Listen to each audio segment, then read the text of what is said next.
नमस्कार व्यूअर्स, मैं हूं अमीश देवगन और आप देख रहे हैं टक्कर का बेहद खास एडिशन, क्योंकि नो कॉन्फिडेंस मोशन के बाद यह पहला कार्यक्रम है जिसमें विस्तार से चर्चा होगी। संसद में आज मोदी सरकार के खिलाफ लाया गया अविश्वास प्रस्ताव गिर गया और वो गिरना ही था, लेकिन इससे पहले पीएम मोदी ने विपक्ष पर जमकर हमला किया। उन्होंने कहा कि विपक्ष को सीक्रेट वरदान मिला है, ये जिसका बुरा चाहते हैं उसका भला हो जाता है। यही नहीं, उन्होंने आरोप लगाया कि आज अपने ही देश में हवाई हमले कराने वाले हमें उपदेश दे रहे हैं। उन्होंने नॉर्थ ईस्ट का जिक्र किया। उन्होंने कहा कि नॉर्थ ईस्ट की स्टेट में जो हुआ था वो वाकई गंभीर था। उसका बखान मैं करूंगा आगे, लेकिन प्रधानमंत्री मोदी ने सरकार की प्राथमिकता के बारे में बताया कि नॉर्थ ईस्ट उनकी बड़ी प्राथमिकता है। लेकिन सवाल यह है कि क्या विश्वास बनाम अविश्वास की लड़ाई में 2024 का नतीजा छिपा है? आज इसी विषय पर होगी देश की सबसे बड़ी टक्कर, मैं कहूंगा राजनीतिक पॉलिटिकल टक्कर। सीएनबीसी आवाज के आज के एडिशन में विपक्ष पर मोदी की स्ट्राइक जरूर देखिए, यानी आज टक्कर का थर्सडे एडिशन इसी विषय पर।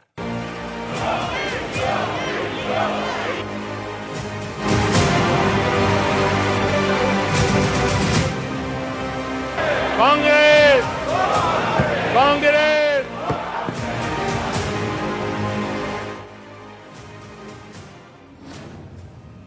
समय भी मैंने कहा था कि अविश्वास प्रस्ताव हमारी सरकार का फ्लोर टेस्ट नहीं है। मैंने उस दिन कहा था, बल्कि ये उन्हीं का फ्लोर टेस्ट है। बिल्डिंग विपक्ष ने ऑर्गेनाइज की, लेकिन चौके छक्के यहीं से लगे।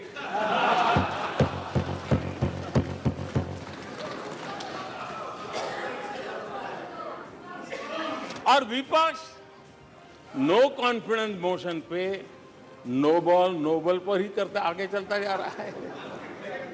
इधर से सेंचुरी हो रही है, उधर से नो बॉल हो रहे हैं। जिनके वही खाते खुद के बिगड़े हुए हैं, वो भी हमसे हमारा हिसाब लिए फिरते हैं। बाबू को क्या हाल हो गया, उनकी पार्टी ने उन्हें बोलने का मौका नहीं दिया। ये तो कल अमित भाई ने बहुत जिम्मेवारी के साथ कहा कि भाई अच्छा नहीं लग रहा है, और आपकी उदारता थी कि उनका समय समाप्त हो गया था, तो भी आपने उनको आज मौका दिया। लेकिन गुड़ का गोबर कैसे करना, उसमें ये माहिर है।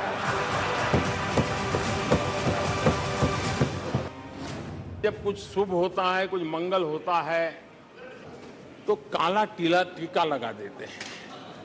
आज देश का जो मंगल हो रहा है चारों तरफ, तो मैं आपका धन्यवाद करता हूं कि काले टीके के रूप में काले कपड़े में निकल के सदन में आकर के आपने इस मंगल को भी सुरक्षित करने का काम किया है। और उनके लिए तो सबसे प्रिय नारा क्या है? मोदी तेरी कब्र खुदेगी। मेरे लिए इनकी ये गालियां, ये अपशब्द, ये अलोकतांत्रिक भाषा, मैं उसका भी टॉनिक बना देता हूं। विपक्ष के लोगों को एक सीक्रेट वरदान मिला हुआ है। हाँ,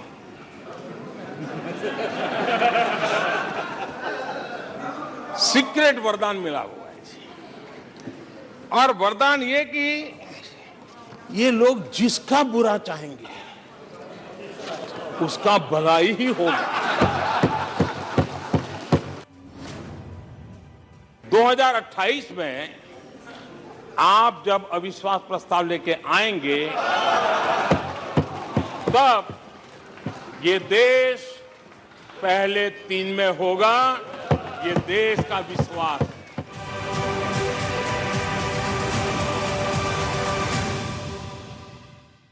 चरण सिंह साफरा मेरे साथ हैं। इस समय कांग्रेस पार्टी के नेता प्रवक्ता पहला रिएक्शन देने के लिए एलओपी सस्पेंडेड क्योंकि उन्होंने चेयर का सम्मान नहीं किया। ये इससे बड़ी खबर अभी के लिए कोई नहीं है। Okay, Charan Singh Sapra, your first reaction. Lok Sabha से सस्पेंड अधीर रंजन चौधरी। देखिए अमीश जी, इससे सिद्ध होता है कि ये बहुसंख्यकवादी सरकार है, मेजॉरिटेरियन सरकार है और लोकतंत्र की हत्या एक बार फिर हो रही है। ये लोकतंत्र नहीं, ठोकतंत्र चल रहा है कि इनके पास में नंबर है, इनके पास में ताकत है। तो ये तानाशाह की सरकार है।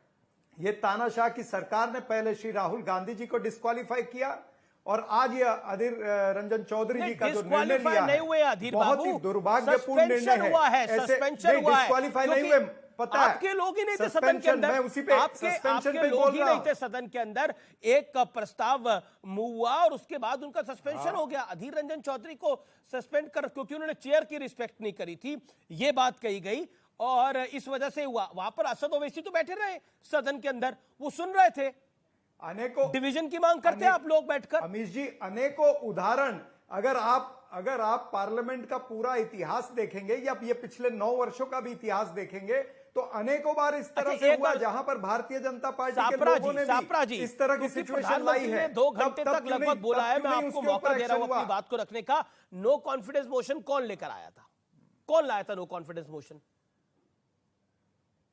नहीं, नो कॉन्फिडेंस मोशन विपक्ष लेकर के आया, लेकिन किस मुद्दे पर लेकर के आया विपक्ष? किस मुद्दे पर लेके आया कि मणिपुर के ऊपर आदरणीय नहीं, आप पार्लियामेंट्री रूल्स को देखिए। नो कॉन्फिडेंस मोशन में हर विषय पे बात होती है, उसमें वो देश की सरकार के खिलाफ, शासन के खिलाफ आता है नो कॉन्फिडेंस मोशन, मंत्रिमंडल के खिलाफ आता है no confidence motion. No confidence motion Manipur के मुद्दे पे नहीं आता और किसी स्पेसिफिक वो सरकार के खिलाफ आता है, शासन के खिलाफ आता है। और मणिपुर पे क्या कर अमित शाह ने कितनी देर बोला, कितनी देर बोला मणिपुर पे? लेकिन इसमें मुझे पता है आप केंद्र सरकार को कवर फायर देने का प्रयास कर रहे हैं, लेकिन मुझे भी पता है, मुझे सिखाइए मत लोकतंत्र की प्रणाली या पार्लियामेंट की प्रणाली, मुझे सिखाने की जरूरत नहीं है। मैं विधायक रहा हूं, मुझे पता किस तरह से नो कॉन्फिडेंस मोशन आता है और क्यों आता है। लेकिन मुख्य मुद्दा उसमें मणिपुर का था, उसके ऊपर प्रधानमंत्री 1 घंटा और 50 मिनट तक प्रधानमंत्री बोले नहीं। जब विपक्ष उठ करके बाहर गया तब उनको थोड़ा सा ध्यान आया कि मणिपुर पर भी मैंने बात करनी थी। उन्होंने पूरा अपना चुनावी भाषण किया, जुमलों की बौछार की और राजनीतिक भाषण करके उन्होंने इस नो कॉन्फिडेंस मोशन, क्योंकि उनके पास में नंबर है इसीलिए उन्होंने इसको रफा दफा किया। ये लोकतंत्र की हत्या है। लोकतंत्र में विपक्ष जवाब मांग रहा था, देश जवाब मांग रहा था कि मणिपुर पर देश के प्रधानमंत्री बोले कि किस तरह से मलम लगाई जाएगी। हम लेकर आए मणिपुर की तो फिर जनता भागे क्यों? फिर छोड़ के क्यों चले गए सदन? सुनना चाहिए था पूरा। नहीं, भागे इसलिए कि ये सरकार बहुसंख्यकवादी सरकार जो है, मणिपुर के 2 एमपी जो हैं, 2 एमपी में से एक भी एमपी को बोलने नहीं दिया। क्यों नहीं बोलने दिया? ये विपक्ष जो है लोकतंत्र प्रणाली के अंदर प्रोटेस्ट कर सकता है, इसलिए हम बाहर गए हैं। इसलिए हम बाहर गए हैं। कॉल होती है और विपक्ष की कॉल होती है। अब अधीर बाबू को तो वैसे डिबेट ओपन करनी चाहिए थी, सत्ता पक्ष की लेकिन कॉल, गौरव गोगोई ने ओपन करी। कॉल को एक्सपोज करना वो नेक्स्ट डे पहली बार बोलना चाहिए था, लेकिन राहुल गांधी बोले। ये तो आपकी कॉल है। ओके गौरव भाटिया, पहला रिएक्शन, अधीर रंजन चौधरी को सस्पेंशन मिला है लोकसभा से। अमित जी, सबसे पहले तो ये बात कहूंगा, जब चर्चा नाम देते हैं, ऐसा नहीं है कि सारा समय कांग्रेस के प्रवक्ता जो कि मिट्टी का तेल लेके घूमते हैं उनको दिया जाए। मैं कहूंगा आज पूरे देश ने देखा किस तरह से नरेंद्र मोदी जी ने एक स्टेट्समैन बन के, देश के अभिभावक बन के पूरे देश को संबोधित किया। लोकतंत्र के मंदिर में थे जी, लोकतंत्र के मंदिर की लाज भी रखी, मर्यादा का भी पालन किया। और ये किस्मत है अपनी अपनी, राहुल गांधी और अधीर रंजन चौधरी मिट्टी का तेल डाल रहे थे जख्मों पे और मरहम लगाने का काम किया तो श्री नरेंद्र मोदी जी ने किया। बड़ी बात यह थी, उन्होंने कहा जो मणिपुर में हुआ है वो निंदनीय है और मणिपुर के साथ पूरा देश खड़ा है, संसद में हर सांसद खड़ा है जी। और जिन्होंने ये कृत्य किया है उन्हें बख्शा नहीं जाएगा। ये आज की बड़ी बात थी। दूसरी बात देखिए, आज एक फर्क भी दिखाई दिया। सत्ता पक्ष नरेंद्र मोदी जी कॉन्फिडेंस ही कॉन्फिडेंस है। हमारे पास चेहरा नरेंद्र मोदी जी का नेतृत्व, दूसरी तरफ कंफ्यूजन कौन है चेहरा? घमंडिया का। घमंडिया का कोई चेहरा ही नहीं है। नरेंद्र मोदी जी ने बताया कि ये वो बारात है जहां हर कोई दूल्हा बनना चाहता है। लेकिन देखिए अधीर रंजन चौधरी पर, अधीर रंजन चौधरी को जो सस्पेंशन है, कांग्रेस कह रही है यह अन्याय हुआ है। हाँ, मैं बताता हूं। देखिए, अब आप थोड़ा समय दीजिएगा। अधीर रंजन चौधरी वो हैं जो आदतन गलत वक्तव्य देते हैं, राष्ट्रपति को राष्ट्रपत्नी बुलाते हैं। प्रधानमंत्री जी के लिए आज उन्होंने कहा राजा अंधा है, और द्रौपदी का वस्त्र हरण चल रहा था और नीरव मोदी कहीं नहीं गया, नरेंद्र मोदी जी को तुलना कर रहे थे उनसे। और उसके अलावा ये अधीर रंजन चौधरी वो है जो यहां अध्यक्ष का भी सम्मान नहीं करते हैं। तो ना तो राष्ट्रपति के ऑफिस का सम्मान, ना स्पीकर का सम्मान, और साथ में प्रधानमंत्री का भी सम्मान नहीं। अगर आप उल्लंघन करेंगे, कानून से ऊपर नहीं है, आप कोई विशेष व्यक्ति नहीं है। मैं समझता हूं कि बिल्कुल उचित निर्णय हुआ है, उनका जवाब आएगा और स्पीकर साहब इस पे फैसला करेंगे। लेकिन एक बात बिल्कुल स्पष्ट हो गई कि अगर अमर्यादित बयान देंगे और कानून और रूल्स का पालन नहीं करेंगे तो कार्रवाई होगी। गांधी परिवार का जो जमाना था वो खत्म हो चुका है। ये देश कानून से आगे बढ़ेगा। अब मैं अपनी बात पूरी कर लूं अगर आप मुझे मौका दें। ठीक है। Charan Singh Sabra wants to react, then Mehbooba Maji, member of parliament from JMM. Okay, Charan Singh 30 second, 30 second देखिए। Okay, 30 second, Charan Singh Sabra 30 second. Amit ji इन्होंने जिक्र किया जी, हाँ, अमित जी इन्होंने जिक्र किया घमंडिया कहा है। घमंडिया कौन होता है? घमंडिया वो होता है जो 90 दिन तक मणिपुर के ऊपर बोलता नहीं है और वहां पर दंगे फसाद होने देता है। घमंडिया वो होता है कि जो वीडियो का इंतजार करता है कि नग्न अवस्था में वीडियो आएगी तब मैं 30 सेकंड के लिए बोलूंगा। घमंडिया वो होता है जो किसान आंदोलन 375 दिन चलता है और अपना मुंह नहीं खोलते हैं और कहते हैं कि 700 किसान अगर मर गए तो क्या मेरे लिए मरे हैं। घमंडिया वो होता है जो लखीमपुर खीरी में किसानों की हत्या इनके मंत्री पुत्र करते हैं, लेकिन ये उसके ऊपर चू भी नहीं करते।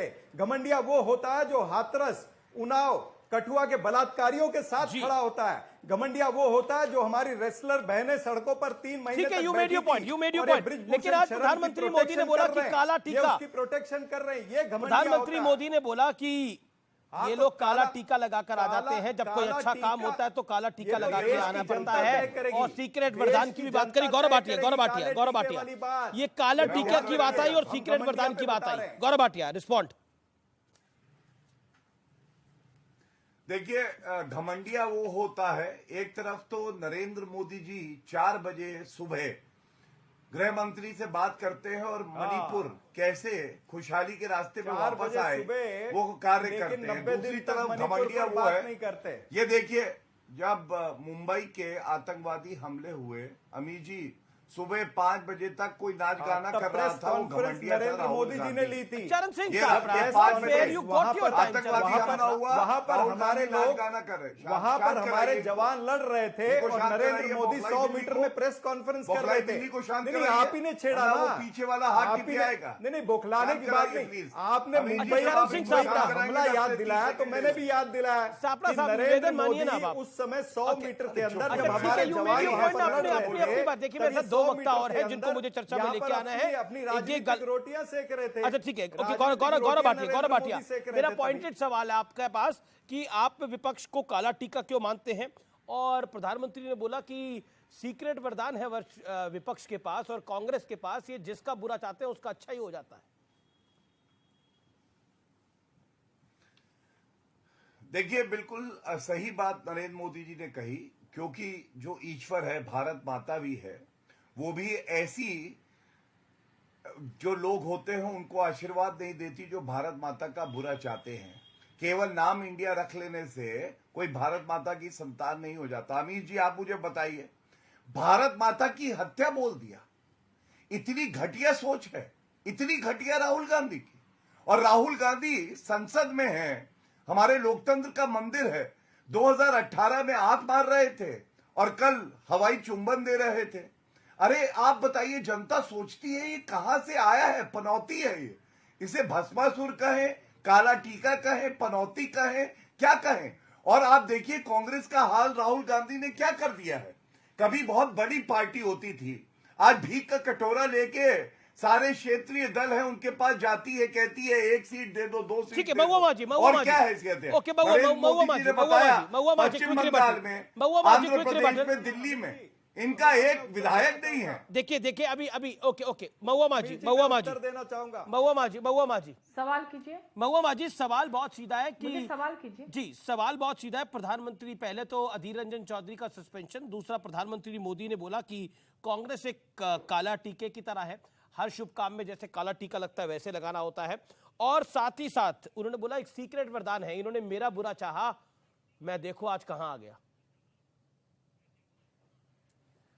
देखिए ऐसा है कि अभी तो 2024 आना बाकी है और इस बीच जनता देख रही है जिस तरह से आप देश को कहाँ लेके जा रहे हैं। ये जो पोलराइजेशन है, धार्मिक उन्माद है, हिंसा है, दंगे फसाद है। आप मणिपुर की बात कर रहे थे, उसके बाद हरियाणा में क्या हो रहा है, हमारे झारखंड में भी तरह तरह से लोगों में वैमनस्य पैदा किया जा रहा है जहाँ पर सांप्रदायिक सौहार्द था। आप वोट की राजनीति मत कीजिए, आप विकास की बात कीजिए। आप विकास करें उसका बहुत स्वागत है, लेकिन जिस तरह से आप प्राइवेटाइजेशन की तरफ जा रहे हैं, आप देखिए हर गांव में, आप सेना में जाने की पहले होड़ मची रहती थी कि गरीब का लड़का कहाँ जाएगा, सेना में नौकरी करेगा तो उसका जीवन निश्चित हो जाता था कि अपने बुढ़ापे तक वो अपने परिवार का सहारा भी बनता था।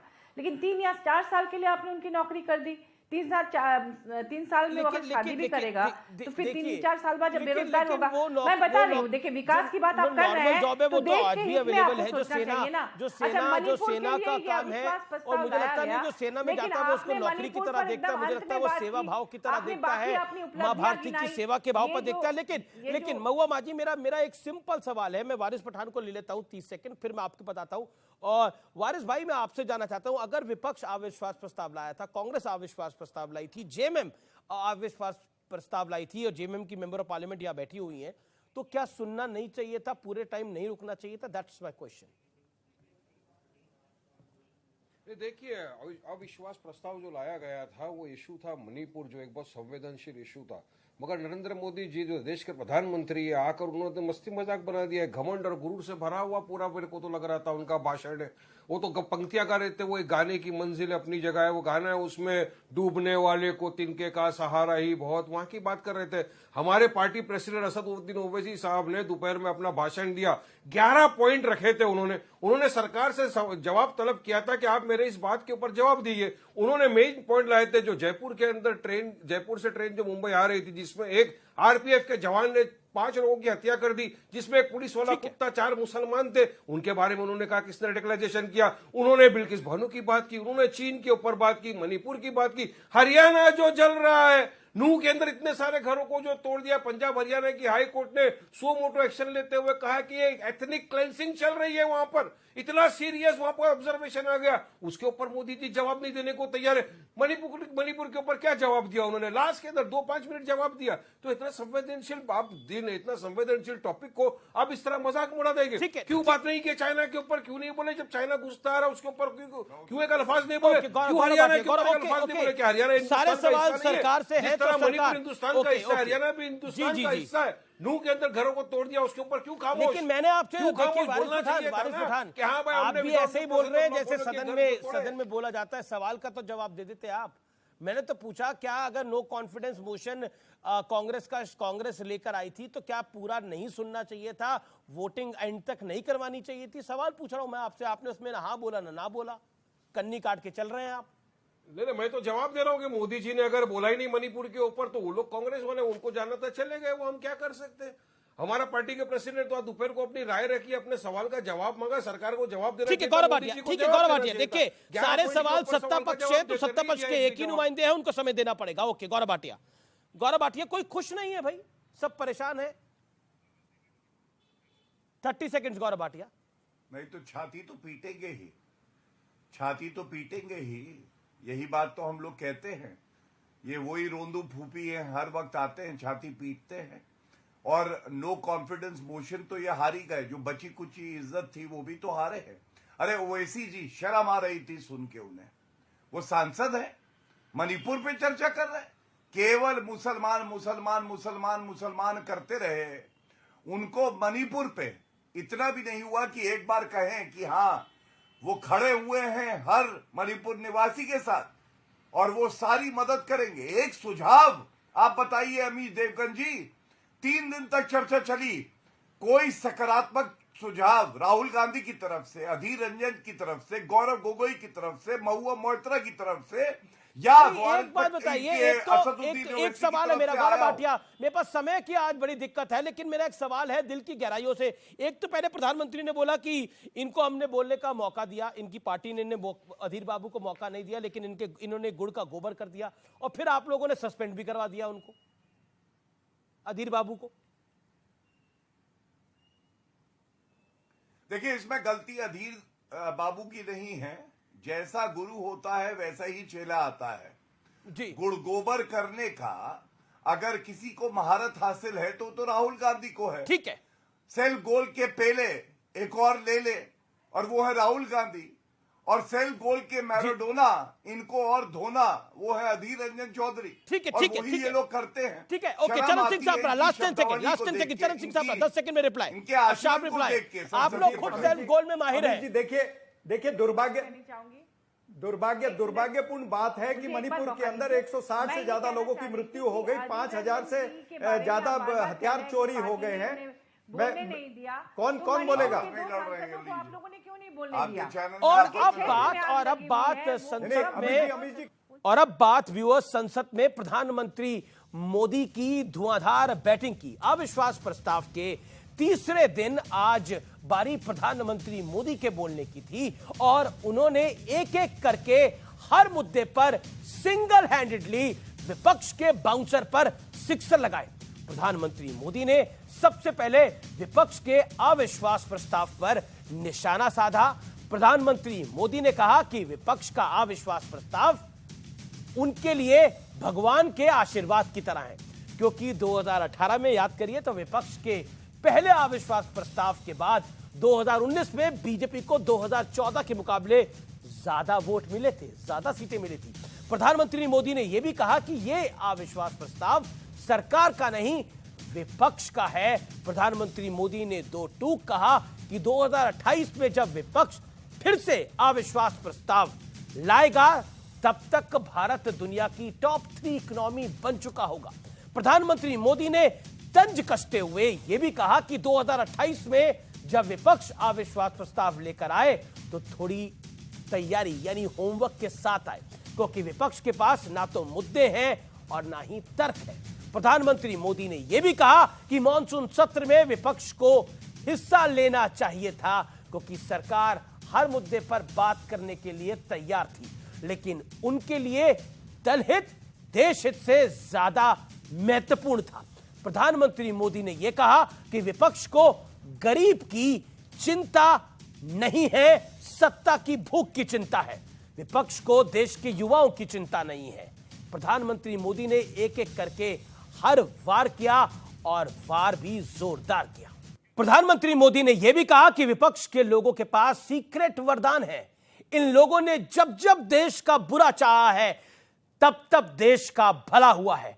प्रधानमंत्री मोदी ने इसके लिए 3 बड़े उदाहरण भी गिनवा डाले, सुनिए जरा। उन्होंने कहा विपक्ष ने बैंकिंग सेक्टर की बर्बादी की भविष्यवाणी करी थी, याद होगा आपको भी व्यूअर्स।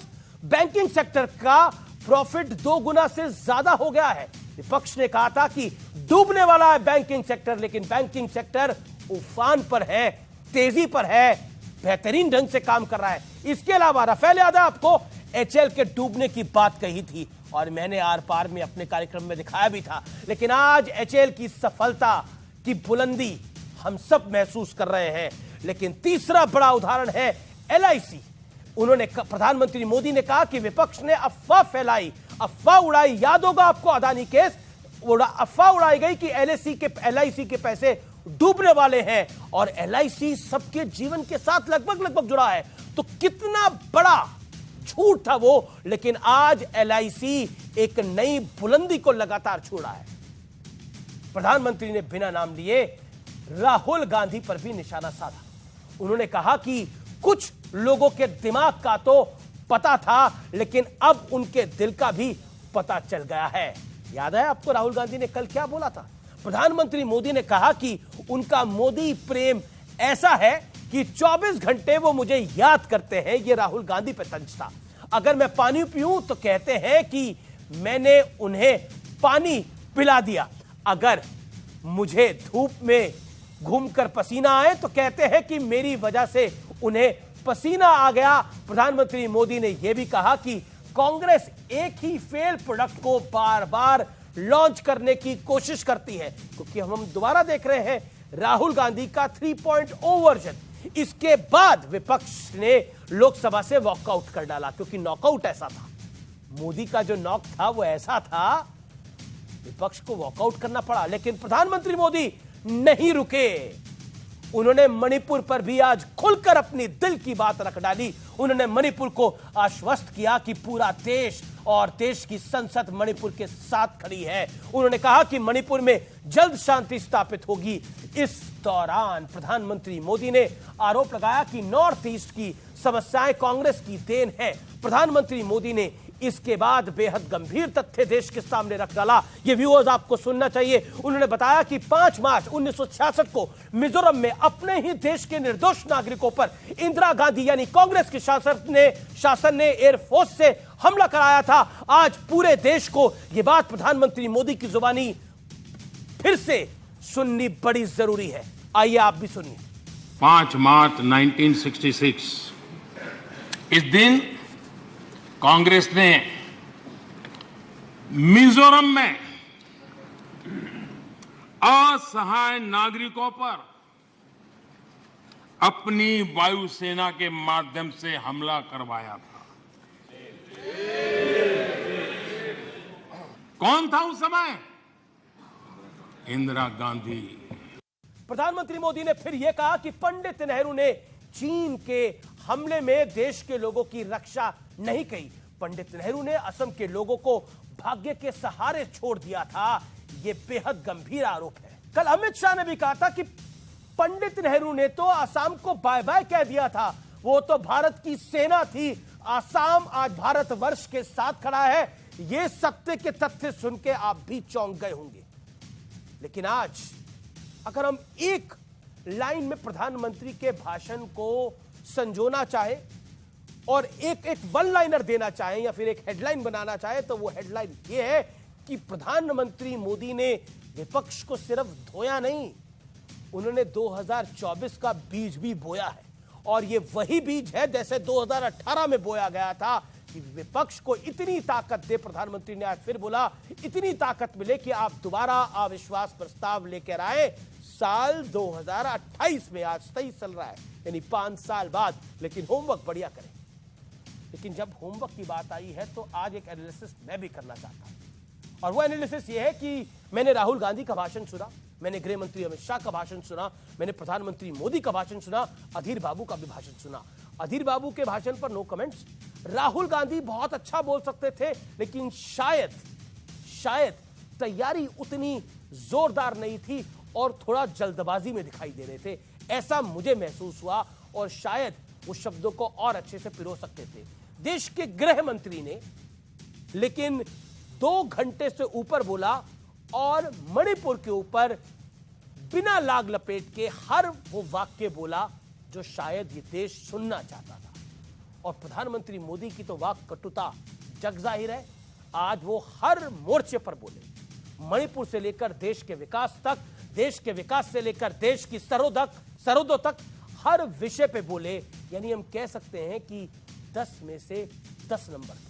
और सीएनबीसी आवाज के टक्कर में सीएनबीसी आवाज पे टक्कर का आज का एडिशन। और व्यूअर्स, सबसे पहले नजर डालते हैं प्रधानमंत्री मोदी की स्ट्राइक पर, यानी प्रधानमंत्री मोदी की आज बड़ी बातों पर, हाइलाइट्स पर। हो सकता है आपने मोदी का भाषण, प्रधानमंत्री मोदी का भाषण मिस कर दिया हो, लेकिन हाइलाइट्स हम आपको दिखाएंगे टक्कर के आज के एडिशन में। ये वो लोग हैं माननीय अध्यक्ष जी, जो भारत तेरे टुकड़े होंगे, ये गैंग,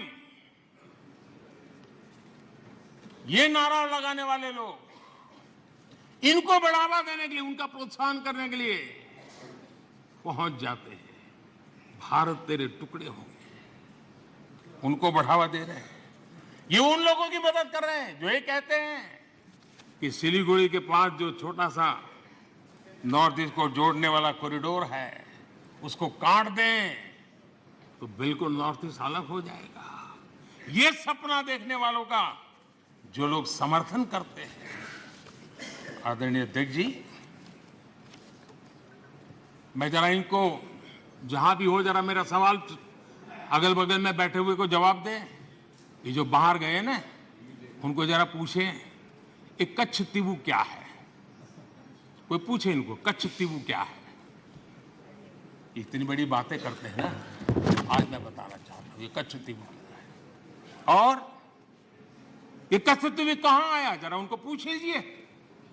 इतनी बड़ी बातें लिख करके देश को गुमराह करने का प्रयास कर रहे हैं। और ये डीएमके वाले, उनकी सरकार, उनके मुख्यमंत्री मुझे चिट्ठी लिखते हैं, अभी भी लिखते हैं और कहते हैं मोदी जी कच्छ तीवू वापस ले आइए। एक कच्छ तीवू है क्या, किसने किया? तमिलनाडु से आगे श्रीलंका के पहले एक टापू किसने किसी दूसरे देश को दे दिया था? कब दिया था? कहां गई थी? क्या ये भारत माता नहीं थी वहां? क्या वो मां भारती का अंग नहीं था? और इसको भी आपने तोड़ा। और कौन था उस समय? श्रीमती इंदिरा गांधी के नेतृत्व में हुआ था।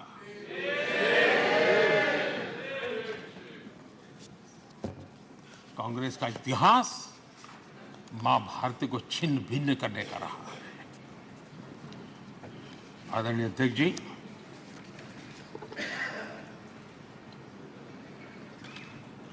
और कांग्रेस का मां भारती के प्रति प्रेम क्या रहा है, भारत के वासियों के प्रति प्रेम क्या रहा है, एक सच्चाई बड़े दुख के साथ मैं इस सदन के सामने रखना चाहता हूं। ये पीड़ा वो नहीं समझ पाएंगे। मैं नॉर्थ ईस्ट के चप्पे चप्पे पर घुमा हुआ व्यक्ति हूं और राजनीति में कुछ नहीं था तब भी अपने पैर वहां घिसता था। अविश्वास और घमंड इनकी रगों में रस बस गया है। वे जनता के विश्वास को कभी देख नहीं पाते हैं। अब ये जो शुतुरमुर्ग अप्रोच है, इसके लिए तो देश क्या कर सकता है? आज देश का जो मंगल हो रहा है चारों तरफ, देश की जो चारों तरफ वाहवाही हो रही है, देश का जो जय जयकार हो रहा है, तो मैं आपका धन्यवाद करता हूं कि काले टीके के रूप में काले कपड़े में निकल के सदन में आकर के आपने इस मंगल को भी सुरक्षित करने का काम किया है। इसके लिए भी मैं आपका धन्यवाद करता हूं। तो अकेले मणिपुर विषय पर विस्तार से चर्चा हो सकती थी, हर पहलू पर चर्चा हो सकती थी और उनको भी बहुत कुछ कहने का मौका मिल सकता था, लेकिन उनको चर्चा में रस नहीं था। और कल अमित भाई ने विस्तार से इस विषय की चीजें जब रखी तो देश को भी आश्चर्य हुआ है कि लोग इतना झूठ फैला सकते हैं, ऐसे ऐसे पाप करके गए हैं लोग। और चुनाव में एनडीए को भी ज्यादा सीटें मिली और भाजपा को भी ज्यादा सीटें मिली। यानी एक तरह से विपक्ष का अविश्वास प्रस्ताव हमारे लिए शुभ होता है।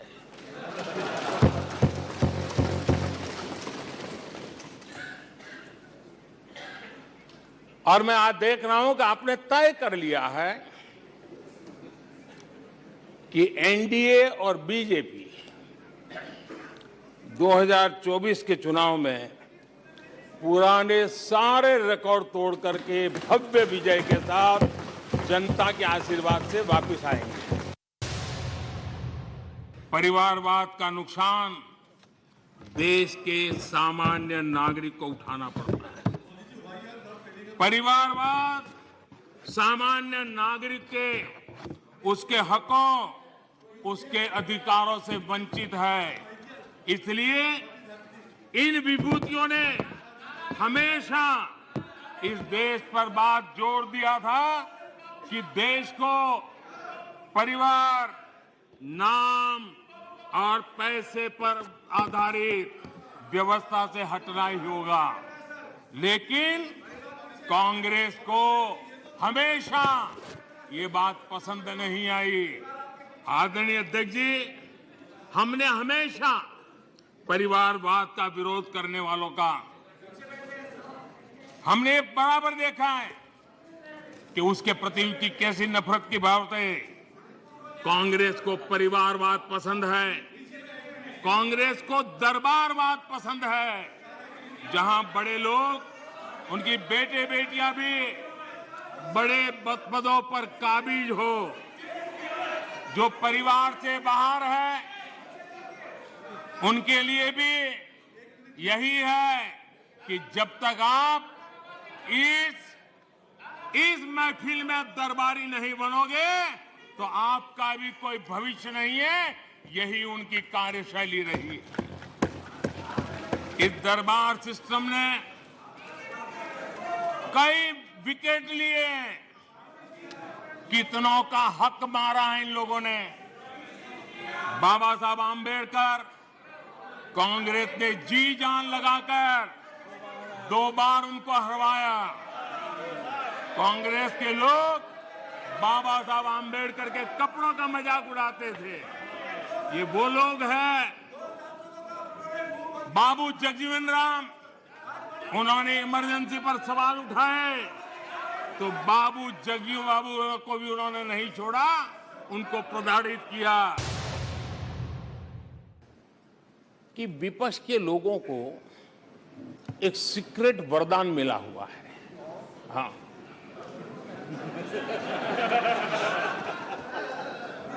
सीक्रेट वरदान मिला हुआ है। और वरदान ये कि ये लोग जिसका बुरा चाहेंगे उसका भलाई ही होगा।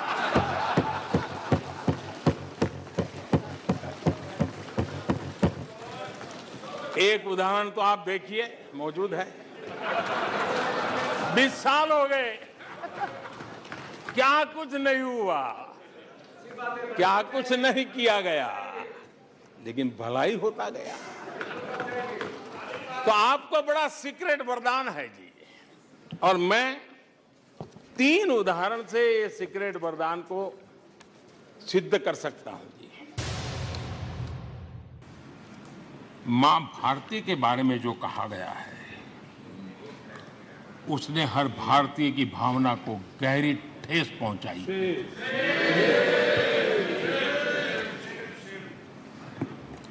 अध्यक्ष जी, पता नहीं मुझे क्या हो गया है। सत्ता के बिना ऐसा हाल किसी का हो जाता है। सत्ता सुख के बिना जी नहीं सकते हैं। और क्या क्या भाषा बोल रहे हैं। आदरणीय अध्यक्ष जी, पता नहीं क्यों कुछ लोगों को भारत मां की मृत्यु की कामना करते नजर आ रहे हैं। इससे बड़ा दुर्भाग्य क्या है। देश में गरीबी तेजी से घट रही है। नीति आयोग के रिपोर्ट के अनुसार पिछले 5 साल में 13.5 करोड़ लोग गरीबी से बाहर आए हैं। आदरणीय अध्यक्ष जी, आईएमएफ अपने एक वर्किंग पेपर में लिखता है कि भारत ने अति गरीबी को करीब करीब खत्म कर दिया है। आईएमएफ ने भारत के डीबीटी के और दूसरे हमारे सोशल वेलफेयर स्कीम के लिए आईएमएफ ने इसे कहा है ये लॉजिस्टिकल मार्वल है। देखिए, कल यहां दिल से बात करने की बात भी कही गई थी। उनके दिमाग के हाल को तो देश लंबे समय से जानता है, लेकिन अब उनके दिल का भी पता चल गया। और अध्यक्ष जी, इनका मोदी प्रेम तो इतना जबरदस्त है जी, 24 घंटे सपने में भी उनको मोदी आता है। मोदी अगर भाषण करते समय बीच में पानी पिए तो ये कहते हैं, अगर पानी भी पिया तो ये सीना तान के कहते, देखिए मोदी को पानी पिला दिया। न नीति है, न नियत है, न विजन है, न वैश्विक अर्थव्यवस्था की समझ है, और न ही भारत के अर्थ जगत के ताकत का पता है। और इसलिए सोए सोए सब हो जाएगा, यही एक आदरणीय अध्यक्ष जी, यह वजह है कि कांग्रेस के शासन में भारत गरीबी और गरीबी को बढ़ाता गया। 1991 में देश कंगाल होने की स्थिति में था। कांग्रेस के शासनकाल में अर्थव्यवस्था दुनिया के क्रम में 10, 11, 12 इसके बीच में झोले खाती थी। अधीर बाबू को क्या हाल हो गया? उनकी पार्टी ने उन्हें बोलने का मौका नहीं दिया। ये तो कल अमित भाई ने बहुत जिम्मेवारी के साथ कहा कि भाई अच्छा नहीं लग रहा है, और आपकी उदारता थी कि उनका समय समाप्त हो गया था तो भी आपने उनको आज मौका दिया, लेकिन गुड़ का गोबर कैसे करना उसमें ये माहिर है। मैं नहीं जानता हूं